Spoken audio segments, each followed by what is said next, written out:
Hello friends, welcome to ஒரு YouTube channel my dynamics. And இன்னைக்கு நம்ம ஒரு கார்பரேட்டர் எப்படி வேலை செய்யுதுன்னு பார்க்க போகிறோம். ஸோ ஒரு கார்பரேட்டர் அப்படின்றது ஒரு பெட்ரோல் இன்ஜினில் ரொம்ப முக்கியமான ஒரு காம்பனண்ட். ஸோ அது பெட்ரோல் வேப்பரைஸ் பண்ணி கொடுக்குது. ஸோ அது மூலமாக இன்ஜின் ரன் ஆகுது. ஸோ இன்னைக்கு நம்ம ஒரு ரியல் கார்பரேட்டர் எடுத்துக்க போகிறோம். ஸோ நான் எடுத்துக்கிட்ட கார்பரேட்டர் 175cc ஒரு ஸ்டாட்டிக் இன்ஜினோடது. ஸோ அந்த கார்பரேட்டர் வச்சு நான் உங்களுக்கு உள்ள என்னென்ன பார்ட்ஸ் இருக்குது, அது எப்படி வேலை செய்யுதுன்னு எக்ஸ்பிளைன் பண்ணுறேன். ஸோ இது ஒரு அனிமேஷன் வீடியோவோ ஒரு பெட்டர் எப்படி சொல்கிறேன் அப்படின்னு பார்த்தீங்கன்னா, நம்ம ரியல் லைஃப்பில் உங்கள் கார்பரேட்டரில் ஏதோ ஒரு பிரச்சனைனாலும் என்னென்ன பார்ட்ஸ் இருக்குன்னு உங்களுக்கு தெரியும். ஸோ நீங்கள் ஈஸியாக அதை ரிப்பேர் பண்ணால் இது ஹெல்ப்ஃபுல்லாக இருக்கும். ஸோ இன்னும் நம்ம சேனலை சப்ஸ்கிரைப் பண்ணாதவங்க சப்ஸ்கிரைப் பண்ணுங்கள். இந்த இடத்துல இருக்க பெல் பட்டன் ஐக்கானையும் கிளிக் பண்ணிக்கோங்க. ஸோ நான் ஃபியூச்சரில் போகிற வீடியோஸ் எதையும் நீங்கள் மிஸ் பண்ணாமல் பார்க்கலாம். ஸோ நான் என்னை சப்போர்ட் பண்ணுங்கள். நான் ஒரு 3rd year mechanical engineering student. உங்களுக்கு ஏதாச்சும் டவுட் இருந்துச்சுன்னா ஃபீல் ஃப்ரீ டு கமெண்ட். நான் கண்டிப்பாக ரிப்ளை பண்ணுவேன். Okay, let's get started.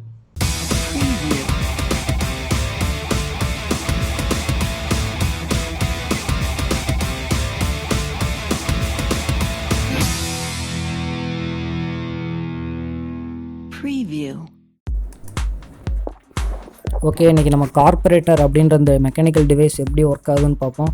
So carburettor அப்படின்றது எதுக்குன்னா, ஏரையும் ஃபியூயலும் கரெக்டான ஒரு மிக்சரில் மிக்ஸ் பண்ணி இன்ஜின்குள்ளே அனுப்புறது தான். இன்ஜின் ஒரு மெக்கானிக்கல் டிவைஸ் மட்டும் கிடையாது, அது ஒரு கெமிக்கல் டிவைஸும் தான். ஏன் அப்படி சொல்கிறோன்னா, அதுக்குள்ளே கம்பஷன் அப்படின்ற ஒரு கெமிக்கல் ரியாக்ஷன் நடக்குது. ஸோ அந்த கம்பஷனுக்கு ஏரும் ஃபியூயலும் கரெக்டான மிக்சரில் இருந்தால் தான் அது கம்ப்ளீட்டாக நடக்கும்.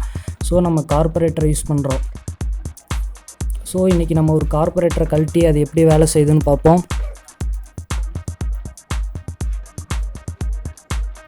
ஸோ இதுதான் கார்பரேட்டரோட ஒரு ஒர்க்கிங் டயக்ராம். ஸோ இதில் ஃபியூயல் இன் வழியாக வர ஃபியூயல் அந்த ஃப்ளோட் சேம்பருக்குள்ளே போயிடுது. ஃப்ளோட்டு சேம்பருக்குள்ளே போனோடனே ஃப்ளோட் மேலே போய் இன்னும் அதிகமான ஃபியூயல் உள்ளே வராமல் தடுத்துருது. அப்புறம் இந்த ஃப்ளோட்டில் இருக்க இந்த டிஸ்சார்ஜ் நாசில் மூலமாக அங்கே இருக்க ஒரு வென்ச்சுரி கர்வ், அதனால ஃபியூயல் ஈவனாக மிக்ஸ் ஆகிடுது. பெட்ரோல் ஒரு வாலெட்டில் லிக்விட், ஸோ அது ஈஸியாக அதில் மிக்ஸ் ஆகிடுது. ஸோ இப்போ ஒவ்வொரு காம்பனன்ட்ஸாக பார்ப்போம்.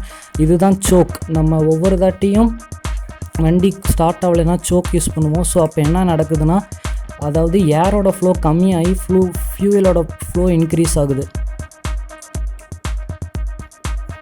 ஸோ இது த்ரோட்டில். நம்ம ஒவ்வொரு தாட்டியும் ஆக்சிலேட்டர் கொடுக்குறப்பையும் இந்த வால்வ் இந்த மாதிரி தான் டேர்ன் ஆகுது. ஃபுல்லாக ஓப்பன் ஆகிறப்ப ஃபுல் த்ரோட்டில் நமக்கு கிடைக்கிது, அதாவது பைக் ஸ்பீடாக போகுது. ஸோ இது ஃப்ளோட் சேம்பரை நம்ம கழட்டி பார்ப்போம். ஓகே, இது சரியான ஸ்பானரில், இதுதான் சரியான ஸ்பானர்.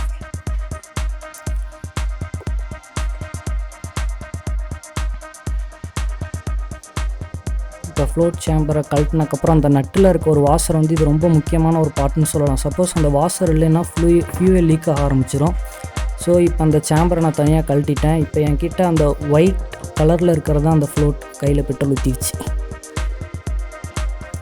ஓகே, இந்த ஃப்ளோட் ஒரு சைடு பைவேட்டடாக இருக்குது, அதனால் அது மூவபிள் ஆகுது. அதாவது கீழே ஃபியூயல் வந்தோடனே அந்த ஃப்ளோட் மேலே மிதக்கிறப்ப மேலே இன்லெட் வால்வை அதாவது கார்பரேட்டரில் இருக்க ஃப்ளோட் சேம்பரோட இன்லெட் வால்வை அது க்ளோஸ் பண்ணிடுது.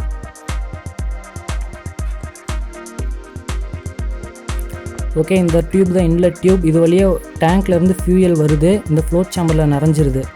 ஃப்ளோட் சேம்பரில் நிறைஞ்சோடனே ஃப்ளோட் மிதக்க ஆரம்பித்து அந்த வால்வை க்ளோஸ் பண்ணிடுது. ஸோ எக்ஸ்ட்ரா ஃபியூயல் உள்ளே வராமல் அது பார்த்துக்குது. ஸோ கடைசியாக முக்கியமான ஒரு பார்ட் நாசிலில் தான் ஃப்ளோட் சேம்பரில் இருக்க ஃபியூயல் மேலே அந்த கார்பரேட்டரோட அந்த வென்ச்சுரி கர்வுக்குள்ளே வருது. ஸோ இந்த நாசில் அந்த இதில் கிளியர் ஆகல. ஸோ இது தனியாக நாசில் ஃபோட்டோ எடுத்த ஒரு இமேஜ். ஓகே, இந்த வீடியோ உங்களுக்கு யூஸ்ஃபுல்லாக இருந்திருக்கும்னு நினைக்கிறேன். ஸோ ஏதாச்சும் டவுட் இருந்துச்சுன்னா ஃபீல் ஃப்ரீ டு கமெண்ட். தாராளமாக நீங்கள் கமெண்டில் பண்ணலாம். ஸோ நான் ரிப்ளை பண்ணுறேன்.